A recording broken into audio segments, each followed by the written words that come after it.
స్వామియే శరణమయ్యప్ప. రెండు తెలుగు రాష్ట్రాల నుంచి కూడా కొన్ని లక్షల మంది అయ్యప్ప స్వామి వారి యొక్క దీక్ష స్వీకరించి శబరిమల సన్నిధానంలో ఉన్న అయ్యప్ప స్వామి వారి దర్శనార్థమై అత్యంత ఉత్సుకతతో ఎదురు చూస్తున్న వారందరికీ కూడా అయ్యప్ప స్వామి వారి యొక్క సంపూర్ణ అనుగ్రహ కటాక్షములు ఉండవలెనని ప్రార్థిస్తూ, ప్రతి సంవత్సరం కూడా నూతన దీక్షాదారులు ప్రతి సంవత్సరం కూడా పెరుగుతూ ఉన్నారు. ఏడాది కూడా బహుళ ప్రాచుర్యం పొందుతున్నటువంటిది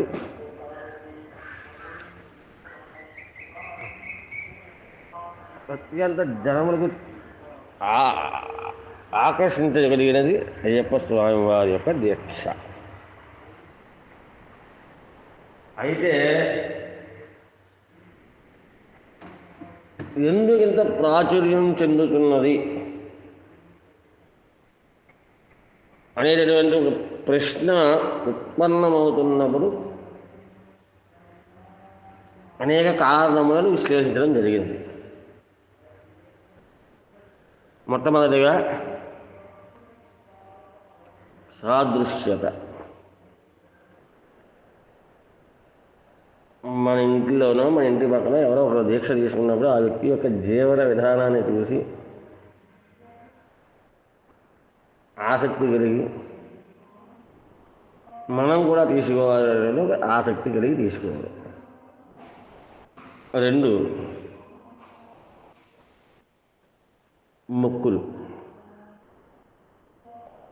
స్వామి ఇది జరిగితే నీ మహావేశం పొందవస్తాను.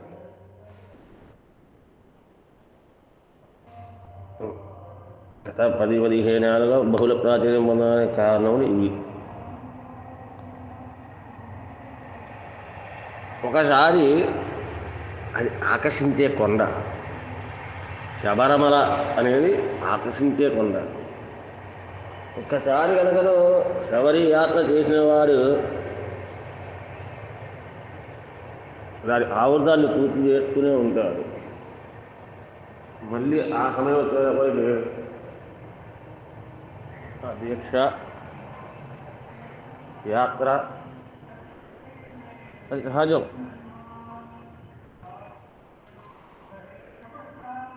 అయితే నూతనముగా దీక్ష తీసుకోవాలి అనుకున్న వారి కోసం ఒకసారి దీక్ష విధానం, ఏ విధముగా దీక్ష స్వీకరించాలి, దాన్ని ఏ విధముగా పూర్తి చేయాలి, అసలు పూర్తి ఉందా లేదా, ఏమి ఒక్కసారి దాని గురించి ఆలోచిద్దాం. మొదటిగా దీక్ష తీసుకునే విధానము. ఇవాళ నేటి సమాజంలో అయ్యప్ప స్వామి దీక్ష తీసుకుంటున్న వాళ్ళలో కొంతమంది, అందరినీ అని నేను చెప్పను కానీ, కొంతమందిని చూస్తున్నప్పుడు సిగ్గుతో తొలగించుకోవాల్సిన వ్యవహారం నడుస్తూ ఉన్నది. ఈ మధ్యకాలంలో ఒక స్వామి దీక్ష తీసుకోవడానికి వచ్చాడు. నోరు చెయ్యి అడ్డంగా పెట్టుకుని కూర్చుని ఉన్నాడు. ఆయన దీక్ష ఇవ్వడం జరిగింది. ఆ రోజంతా నోరు చెయ్యి అడ్డంగా పెట్టుకుని కూర్చున్నాడు ఆయన. ఏదంటే వాసన. రాత్రి ఎన్నింటి వరకు తాగాడో మహానుభావులు నాకు తెలియదు. బహుశా నా ఉద్దేశం అలాగట 4 వరకు తాగుతూ ఉండి 4 గంటలకు శేషా పక్కన పాడేసి స్నానం చేసి వచ్చి దీక్ష తీసుకున్నాడేమో అని నాకు అనిపించింది. ఒక రోజంతా మధ్య వాసన. ఏమండి, అటువంటి వ్యక్తులకు దీక్ష అంగీకారయోగ్యం కాదు. అసలు దీక్ష తీసుకుని వాళ్ళు చేయవలసిన మొట్టమొదటి పని దీక్ష తీసుకునే 15 రోజుల ముందు నుంచి కూడా వ్యసనములకు దూరంగా ఉండుట. కొన్ని నియమములు, పూర్తి దీక్షా నియమములు ఉన్నప్పటికీ దీక్షలందు పాటించవలసిన నియమములలో కొన్ని నియమములు ప్రాక్టీస్ కోసం కొన్ని 15 రోజుల నుంచి తీసుకుని అవసరం. అంటే మాంసాహారం ముట్టకుండా ఉండుట, వ్యసనముల జోలికి పోకుండుట, పాక్షిక బ్రహ్మచర్యాన్ని పాటించుట, ఇవన్నీ కూడా దీక్షగా 15 రోజుల ముందు నుంచి చేయవలసి వస్తుంది. అదే నేటి దౌర్భాగ్య పరిస్థితి ఏంటంటే ముందు రోజు రాత్రి కూడా రేపు 40 రోజుల వరకు ఏమీ ఉండదు కాబట్టి ఇప్పుడే తనివి తీరా కానిచ్చేద్దాం ఏదైనా సరే అనేటటువంటి ఒక వింత పోకడ ప్రజలలో ప్రారంభం అయింది. ప్రారంభం అనేది బహుళ ప్రాచుర్యంలో ఉంది. ఇది అంగీకరించవలసినటువంటి సత్యం. అయితే 15 రోజుల ముందు నుంచి నియమం పాటించుట అనేది సర్వశ్రేష్టమైనటువంటి నిర్ణయం. అది ఎవరు చెప్తారండి? అక్కడికి వస్తున్నా. దీక్షకు ముందు సాధకుడు చేయవలసినటువంటి పని 15 రోజుల నుంచి నియమాలు పాటించుట. దీక్షాదారు యొక్క తదుపరి కర్తవ్యం ఒకరోజు ముందుగా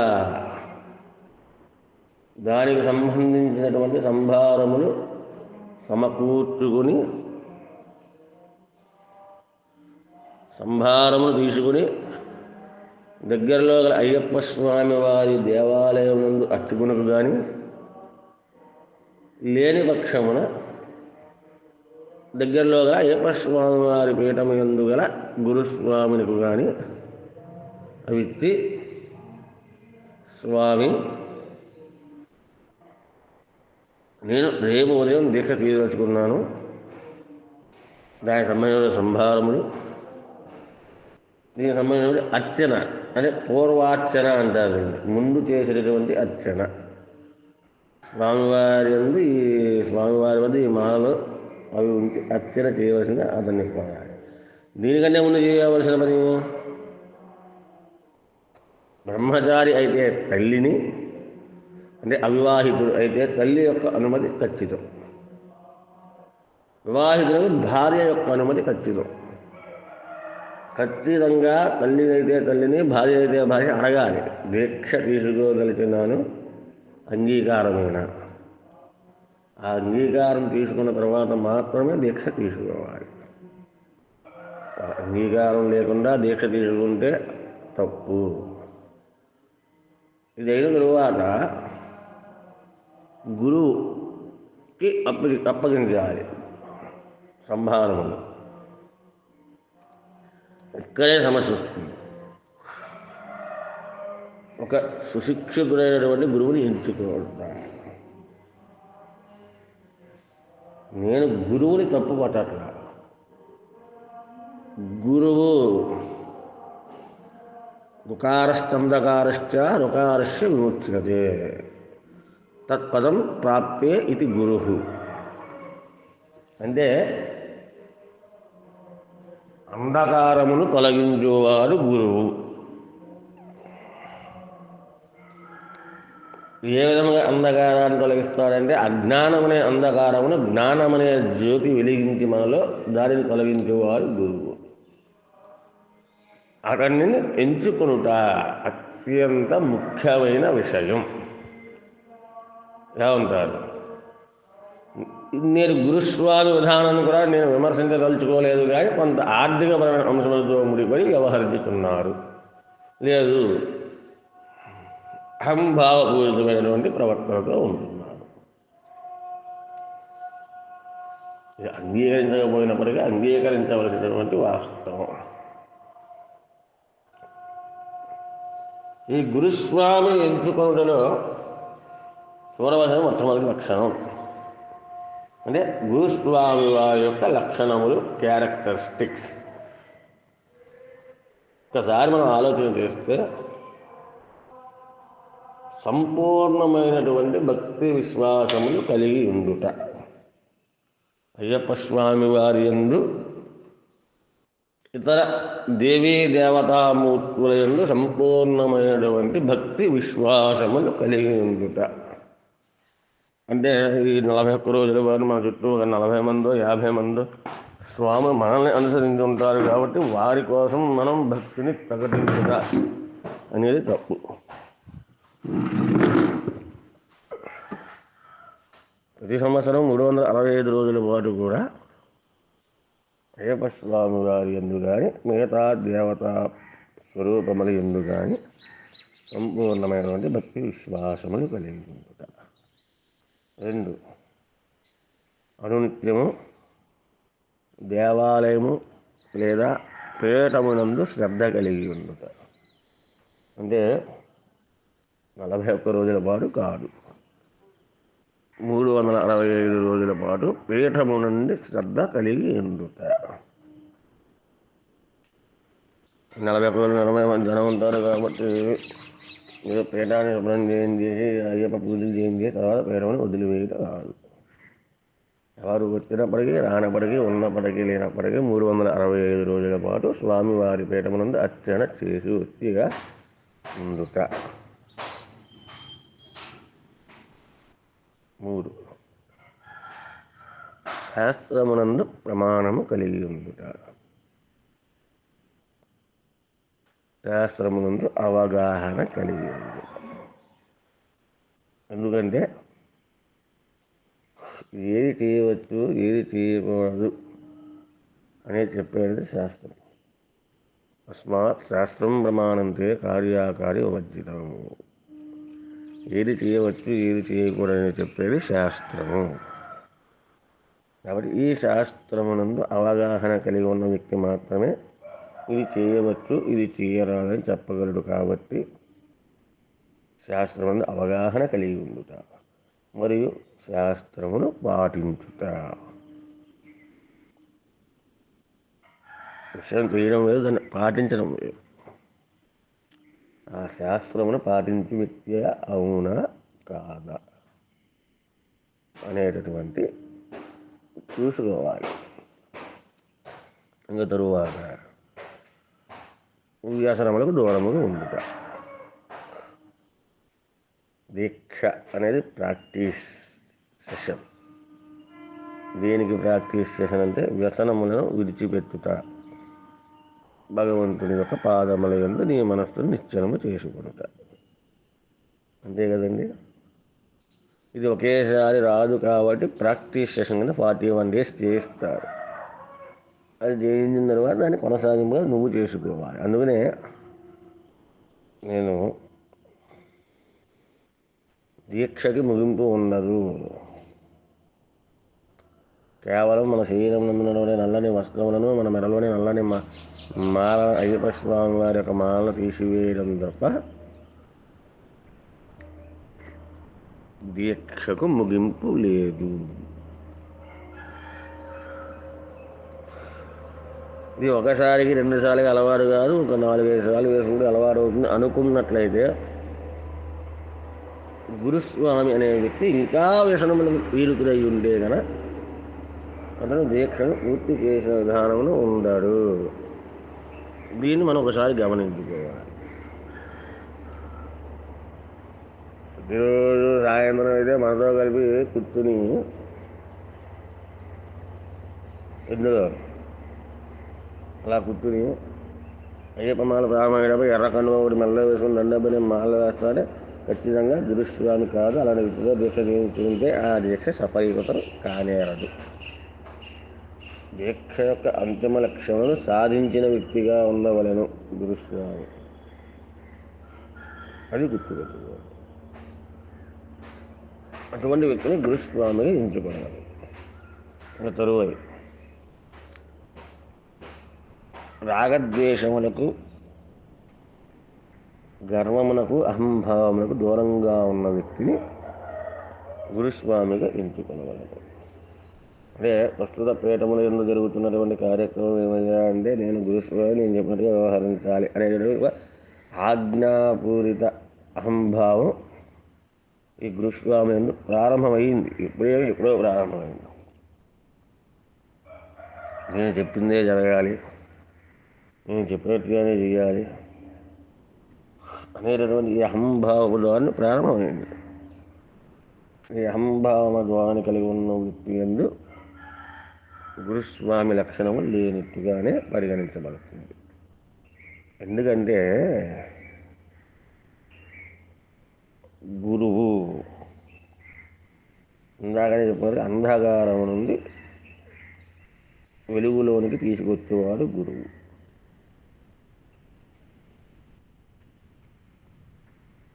అంతే కదండి. అంధకారం నుండి వెలుగులోనికి తీసుకురావాలనే చీకటిలో నీకు దారి తెలియనప్పుడు, ఆ వ్యక్తికి దారి తెలిసినప్పుడు నీ వేలు పట్టుకొని నడిపించే వ్యక్తిగా ఉన్నవాడు గురువు. నీ చేయి పట్టుకుని నిన్ను వెదులుతులోనికి తీసుకొని రావాలి. తీసుకొచ్చాడనుకో నీ చేయి పట్టుకుని గురువు.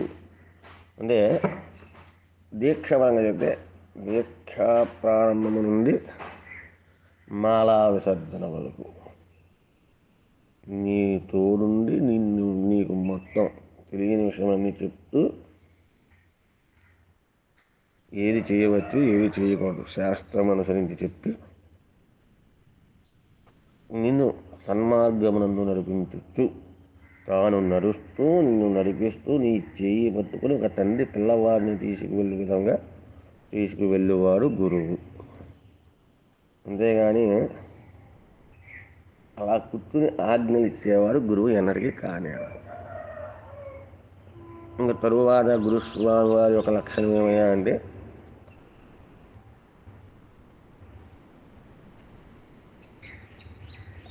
దైవమునందు సంపూర్ణ విషయ పరిజ్ఞానము కలిగి ఉండుట. నేటి తరంలో గురుస్వామి అంటే మన వాస్తవం మాట్లాడుతా కొంత నొప్పించే విధంగా ఉన్నప్పటికీ దాన్ని భరించాలి, అంగీకరించాలి. మాలధారణ మంత్రం చెప్పరు, అదొక బ్రాహ్మడు చెప్పాల్సిందే, అర్చకుడు చెప్పాల్సిందే. ఇంకా మాలా విసర్జన మంత్రం ఉందని కూడా ఎవరికి తెలియదు ప్రపంచంలో. ఇది వాస్తవం. మాల వేశాడా, భజన చేయించాడా, అయిపోయింది. ఇరుముడి కట్టడం వచ్చా రాదా, శబరిమల యాత్ర తీసుకురాగలరా అంటే ఇక ట్రైన్ ఎక్కించింది గిల్లగాయతు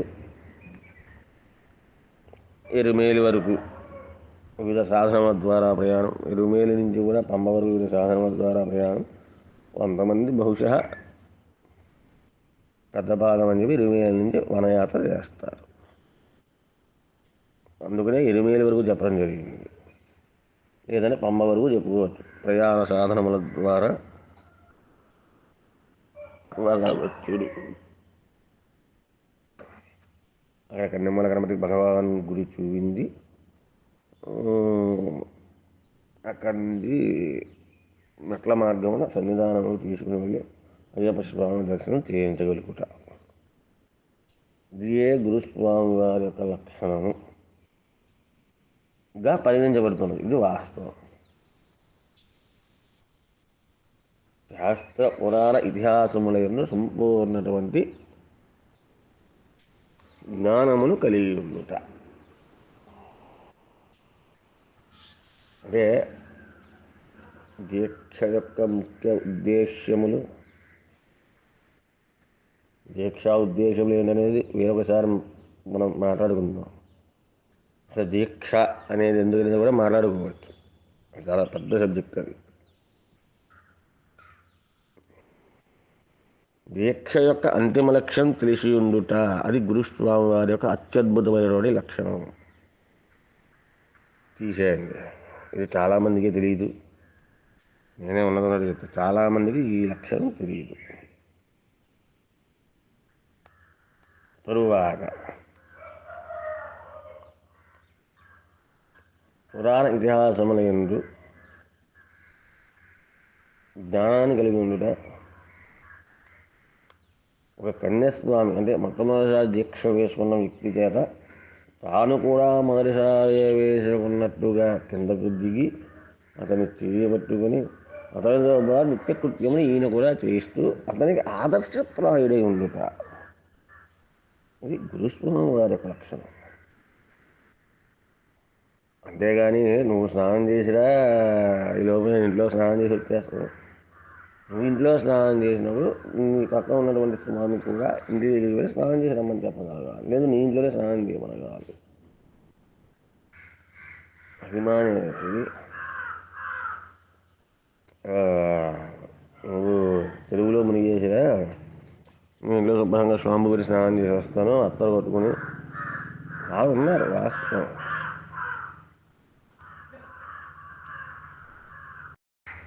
అదే విధముగా నేను అంటే గురుస్వామి స్థాపించిన లేదా గురు పరంపరగా తనకు వచ్చిన పీఠమునందు మాత్రమే పూజ చేసుకుంటాడు. ఆ ఇంట్లో చేసుకుంటాడు. అందరూ పీఠంలో పూజ చేయాలి, పూజ మిస్ అవ్వకూడదండి అంతే. అదే పీఠం పూజ చేసుకోవాలి. ఇంకా నాకు ఇంతమంది స్వాములు శిష్యులుగా ఉన్నారనే కదా అహంభావం ఉండరాదు. స్వాములను స్వామివారి యొక్క కార్యక్రమములకు తప్ప, స్వామివారి యొక్క సేవకు తప్ప తాను చేస్తూ స్వాముల చేత సేవ చేయించవచ్చు. తాను గైడ్ చేస్తూ సేవ చేయించుకోరాదు. వారిని శిష్యులుగా స్వీకరించినంత మాత్రాన వారి చేత స్వయంకృతమైనటువంటి కార్యములు చేయించుకోరాదు, వ్యక్తిగత కార్యక్రమాలు చేయించుకోరాదు. తరువాత స్వాములందు భక్తి ప్రవృత్తులు పెంచు విధముగా ప్రవర్తించవలెను. ఈ లక్షణములు. తరువాత లోకపోకడలో ఇరుముడు కట్టు విధానం. చాలామందికి ఇరుముడు కట్టేయడం ఇరమాద్యం మండలకాల సత్యవత బ్రహ్మచర్య దీక్ష మొత్తం ఈ మాత్రమే రావాలి. మమ మండలకాల సత్యవత బ్రహ్మచర్య దీక్షానంద హృదయ స్వామి దేవత ప్రీత్యర్థం అభిషేకార్థం అహం నారికేలైన ఆద్యం పౌరిష్యే అనే ఇది చెప్పరు. ఇంకా చాలామంది గురుస్వాములకి అయ్యప్ప స్వామి వారి యొక్క మూలమంత్రాన్ని తెలియనేది లేదు. అయ్యప్ప స్వామి వారి యొక్క మూలమంత్రాన్ని అనుష్ఠానం చేయ వ్యక్తిని మాత్రమే గురుస్వామి కింద స్వీకరించవాలని చెప్పి నియమం. అంటే ఎన్నిసార్లు వేసుకున్నావు అనేది లెక్క కాదు, దాన్ని ఎంత ఆకలింపు చేసుకున్నావు అనేది లెక్క. దీన్ని అనుసరించి గురుస్వామి వారికి నిర్ణయం జరగాలి. తరువాత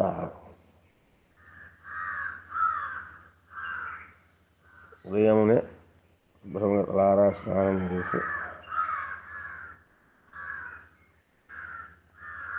స్వామివారి ఆలయంలోకి వెళ్ళి అర్చకుల ద్వారా కానీ గురుస్వాముల యందు కానీ దీక్ష అంతరముగా ఐహికంగా మాల ధరించి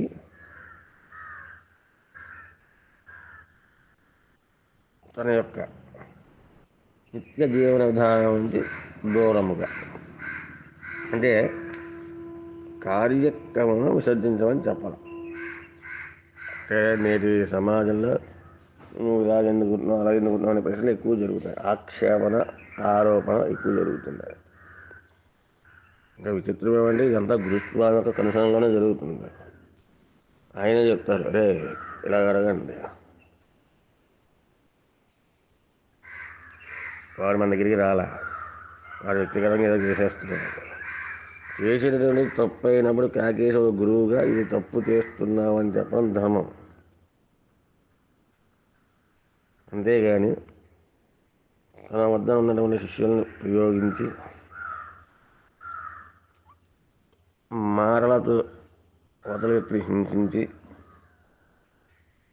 ఇక్కడే గురువు యొక్క ప్రధాన లక్షణమైనటువంటి అహింసని వదిలిపెట్టేసి హింస మాటల ద్వారా వాడు మన వద్దకు రాలేదు కాబట్టి వాడిని మాటలతో హింసించండి, ఆరోపణ చేయండి, ఆక్షేపించండి, అతనికి దీక్ష మీద భక్తి కలిగేలా మాట్లాడండి, లేదా మన దగ్గర వచ్చి దీక్ష తీసుకోవాలి. ఈ విధమైనటువంటి విధానం చేయమని చెప్పాలి.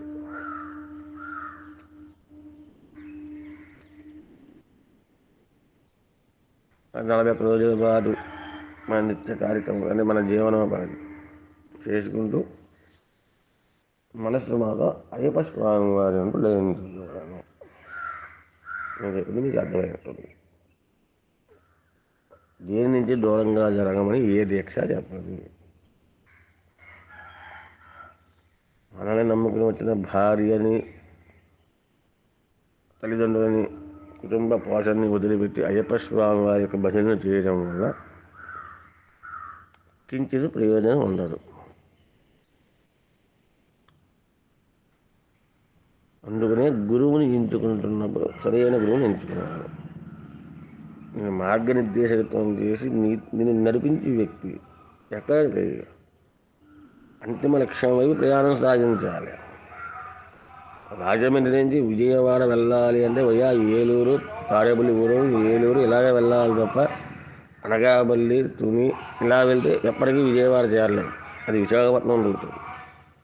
ఈ లక్ష్యం విజయవాడ అయినప్పుడు తాడేపల్లిగూడెం నుంచి ఇలాగే వెళ్ళాలి. ప్రయాణం చేయుట, లక్ష్యం వైపు ప్రయాణం చేయుట, దీన్ని కూడా చాలా జాగ్రత్తగా పెట్టుకోండి. లక్ష్యం వైపు ప్రయాణం చేయించే విధంగా నడిపించేవాడు. కుటుంబాన్ని వదిలే పీఠంలోనే పడుకోవాలి, పీఠంలోనే తినాలి. అసలు విచిత్రమైన పోగలు నేడు ఉద్భవించాయి. పూర్వం దీక్ష ఎవరింట్లో వాళ్ళు తీసుకునేవారు. గురుస్వామి అనేటువంటి ఎట్లా ఏర్పడింది కూడా చెప్తా. శబరియాత్ర చేసి వచ్చిన వాళ్ళకి ఆ దీక్ష యొక్క లక్ష్యమును చేరుకున్న వ్యక్తిని ఇతని ఆదర్శముగా తీసుకొని నేను ఇతనిలా ఉండాలి అంటే ఇతని దగ్గరగా నివసిస్తే తప్ప ఇతని యొక్క ప్రవర్తన నేను గమనించలేను, అంతేవాసిగా ఉండాలి అని నిర్ణయించుకొని ఒక వ్యక్తి ఈ దీక్ష బిందు పరిపూర్ణత పొందిన వ్యక్తి వద్దకు వెళ్ళి మీ వద్ద నుంచి నేను దీక్ష తీసుకోలేదని చెప్పి అభ్యర్థించి అతని ద్వారా దీక్షను స్వీకరించి ఆ దీక్షను స్వీకరించి దీక్ష ఇచ్చిన వాని యందు విశ్వాసముతో అతని వద్ద ఉండి అతన్ని అనుసరించి జ్ఞానమును పొందే విధముగా దీన్ని కొనసాగింపు జరిగినది కావున గురుస్వామి ఏర్పడ్డారు.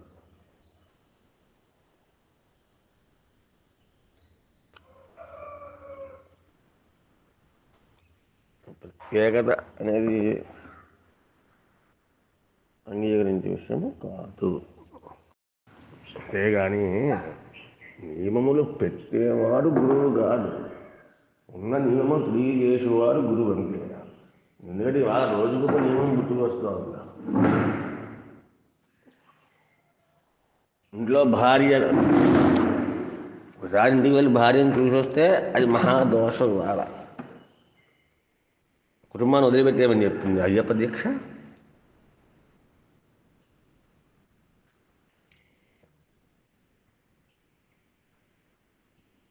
ధర్మం ఏ విధంగా చెప్పిందయ్యా అంటే కుటుంబమును విడిచిపెట్టి నీది ఏవి చేయమని చెప్పి అయ్యప్ప మళ్ళా చెప్పలేదు, అయ్యప్ప దీక్ష చెప్పరా. నీ కుటుంబ బాధ్యత నీది, కుటుంబం నడిపించవలసిన బాధ్యత నీది. నీ బాధ్యతను విస్మరించి నువ్వు దీక్ష ఉండకూడదు. చాలా తప్పు విధానం. చాలామంది గురుస్వామి ఇంటికి వెళ్ళకూడదు, భార్యతో మాట్లాడకూడదు, తల్లితో మాట్లాడకూడదు. ఎవరు చెప్పారు? భార్యతో మాట్లాడవద్దనడానికి ప్రత్యేకమైన కారణం అనుకుని ఉన్నాయి. దాన్ని జయించగలిగిన వ్యక్తి దాన్ని ఖచ్చితంగా మాట్లాడే తప్పు లేదు. ఎక్కువగా మాట్లాడొద్దని మాత్రం చెప్తారు.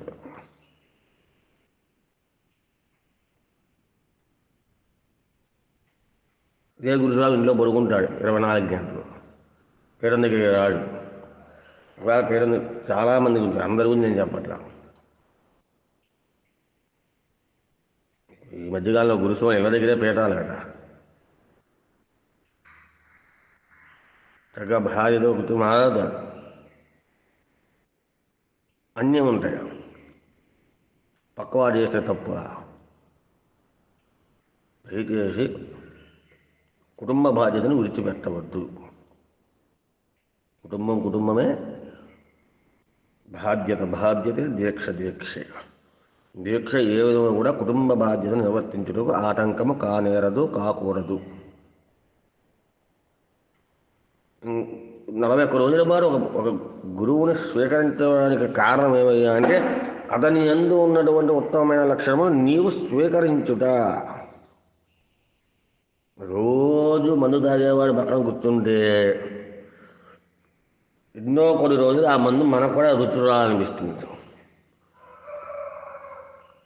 అదేవిధంగా రోజు ఒక భక్తి ప్రపత్తులు కలిగినటువంటి దీక్షయందు అత్యంత శ్రద్ధ కలిగినటువంటి, దేవుని యందు అత్యంత భక్తి కలిగినటువంటి, నియమమును తప్పక పాటించే వ్యక్తి యందు నుంచి నీవు అంత్యవాసయాకరణ కొంత జీవన కొనసాగింపు చేసినట్లయితే అతని యందు ఉన్న లక్షణమును స్వీకరించే అవకాశం నీకున్నది. కాబట్టి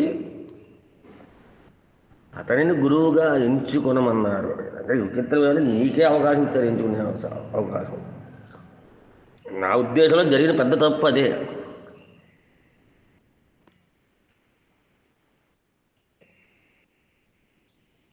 మనకు అనుకూలంగా ఉన్నవాడిని ఎంచుకునే అవకాశం ఉంది ఎక్కువ. ఇది ఎలా ఉంటుందంటే, ఇది చేశానని చెప్తే పర్వాలేదు, అది ఇబ్బంది పర్వాలేదు అని చెప్పాడు గురుస్వామి ఎంచుకుంటాం మనం కూడా. ఇలా చేయొచ్చు, ఇది ఇలా చేయకూడదు నేను నిక్క చెప్పే గురుస్వామి మనం ఎందుకు, ఎందుకంటే చాలా దుర్మార్గుగా ప్రవర్తిస్తారు ఆయన, అందుకని చెప్పి వద్దు అనుకుంటాం. ఆయన దుర్మార్గంగా ప్రవర్తించడం కాదు, నిన్ను సన్మార్గంలో నడిపించడానికి ఆయన ప్రయత్నం చేస్తున్నాడు. నిన్ను దారి తప్పి తీసుకువెళ్తున్నవాడు దుర్మార్గుడు. మనుషులు కాదు కూడా వాడినే ఎంచుకుంటారు గురువు కింద, మంచివాడిని ఎవడో ఎంచుకోడు. సరే,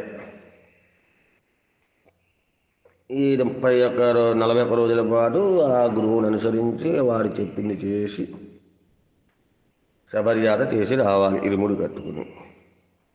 వాళ్ళ గురుస్వాములు ఆక్షేపణ ఏంటంటే ఇరుముడి ఏది ముందు ఏది వెనక పెట్టాలని, ముందు వెనక పెట్టాలని తెలిసి కొంతమందికి అటు ఇటు పెడుతున్నారు. ముందు కొబ్బరికాయలు రావాలి, నీటి కొబ్బరికాయలు, వెనకాల బియ్యము రావాలనే ఇది కూడా తెలియనివాడు గురుస్వామి వాడు.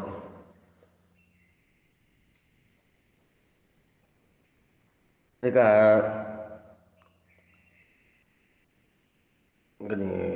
దీని గురించి ఎక్కువగా చెప్పవలసి వస్తే కనుకను ఏమండి, ఇరుముడి యొక్క అంతరార్థం కూడా చెప్పడం. ఈ జాకెట్ ముక్క, ఈ సుగంధ ద్రవ్యాలు కిట్టు, ఇరుముడి కిట్టు బయట రెడీగా దొరుకుతుంది. ఇవన్నీ ఉన్నగా అరగదీసిన కొబ్బరికాయ, ఇవి మాదిగా వ్రత అమ్మవారికి. ఈ బియ్యం కొంత మన దగ్గర తెచ్చుకోవాలి మనం, మళ్ళీ అక్కడ కొంత బియ్యం అక్కడ వేసేయాలి. ఈ నెయ్యి అభిషేకానికి, ఈ కొబ్బరికాయ ఆజీ కుండిలో వేయాలి, అగ్నికొండంలో వేయాలి. ఇది చెప్తాడు తప్ప అసలు కొబ్బరికాయ దేనికి ప్రతీక, దాన్ని ఎందుకు అరగదీయాలి, దానిలో ఆజ్యం ఎందుకు నింపాలి, అలా స్వామివారికి ఆజ్యాభిషేక ప్రియుడు ఎందుకు అయ్యాడు ఆయన? విజయాభిషేక ప్రియనే శరణమయ్యప్ప అన్నం తప్ప విభూదాభిషేక ప్రియనే శరణమయ్యప్ప అన్నలా ఎందుకు? అసలు స్వామివారు వేసినటువంటి బంధం, పట్టబంధం ఏమిటి? ఆ జ్ఞానముద్ర, చిన్ముద్ర జ్ఞానముద్ర ఎలాగొచ్చింది? అయ్యప్ప స్వామివారికి జన్మ వృత్తాంతం ఏమి? ఇవన్నీ చెప్పగలిగేటువంటి వ్యక్తి గురుస్వామిగా ఉండాలి. అతన్ని ఎంచుకో.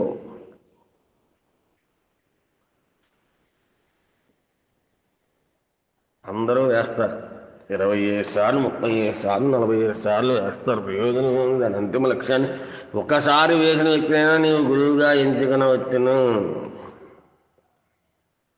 దీక్ష యొక్క అంతిమ లక్ష్యం తెలుసుకొని దాన్ని పాటించుతున్న వ్యక్తి దగ్గర నుండి నీవు దీక్ష అవతల వ్యక్తి ఒక్కసారి మాత్రమే దీక్ష తీసుకున్నా, అసలు దీక్ష తీసుకొనకపోయినా, ఎందుకంటే ఇది ప్రత్యేకత, ఇది ప్రాక్టీస్ సెషన్. ఇది ప్రత్యేకత అంటే దీని కొనసాగింపు ఉండాలని ప్రాక్టీస్ సెషన్.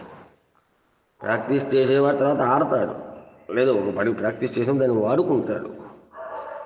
దాని నిత్య జీవితంలో నీవు ఇవాళ ఏదైతే దీక్షలో ప్రాక్టీస్ చేస్తున్నావు, ఉదయం 4 గంటలు లేవడం, అయ్యప్ప పూజ చేసుకోవడం, అల్పాహారం మితంగా తినడం, మధ్యాహ్న భోజనం, ఏకభక్తం, ఇవన్నీ ఇతరులను తూలనాకడం ఉండటం, అందరిలోనూ భగవంతుని చూడటం, ఇవన్నీ ఏవైతే ఉన్నాయో నియమములు కొనసాగించాలి నీ జీవిత పర్యంతం. అది నీ జీవితంలో మార్పు తీసుకురావాలి. అసలు దీక్ష తీసుకొనకపోయినప్పటికీ ఈ నియమాలన్నీ పాటించుకున్న వ్యక్తికి నువ్వు దీక్షను స్వీకరించవచ్చును. ఆ వ్యక్తే గురుస్వామి. నీకు దీక్ష తీసుకునేటప్పుడు వాడే వస్త్రం కారణమేమి అని సశాస్త్రీయ పద్ధతి, ఆధ్యాత్మిక పద్ధతి రెండు ఉంటాయి. రెండింటి యందు పరిజ్ఞానం కలిగి నిరూపణ చేయగలిగి వ్యక్తి గురుస్వామి. అందుకనే దీక్ష తీసుకునేటప్పుడు అత్యంత ప్రధానమైనటువంటిది గురువుని ఎంచుకొనుట. నువ్వు కరెక్ట్గా మంచి వ్యక్తిని ఎంచుకోగలిగితే నీ దీక్ష దిగ్విజయం అవుతుంది. దీక్ష దిగ్విజయత అన్నాను అంటే దాని యొక్క అంతిమ లక్ష్యము చేరుకొనుట. దీక్షయందు అంతిమ లక్ష్యం ఏమి? దీక్షయందు అంతిమ లక్ష్యం సర్వస్య శరణాగతి. ఎల్లవేళలా శరణాగతి వేడుకొలుతుంట. ఎవరిని? నీవు నమ్మిన ఆ దైవమును సర్వస్య శరణాగతి. నీవు వినా నాకు దిక్కు లేదని చెప్పుకుంటా. అది మానేసి ఈ 40 రోజుల పాటు అయ్యప్ప అయ్యప్ప అయ్యప్ప అని ఇక తరువాత నా అంతటి వాడు లేడు, నా వల్లే ఇదంతా జరుగుతోంది, ఇంకా విచిత్రమైన పోక ఏమయ్యా అని 40 రోజులు పోతే ఏదో భారం మీద నుంచి దింపేసుకున్నట్టే.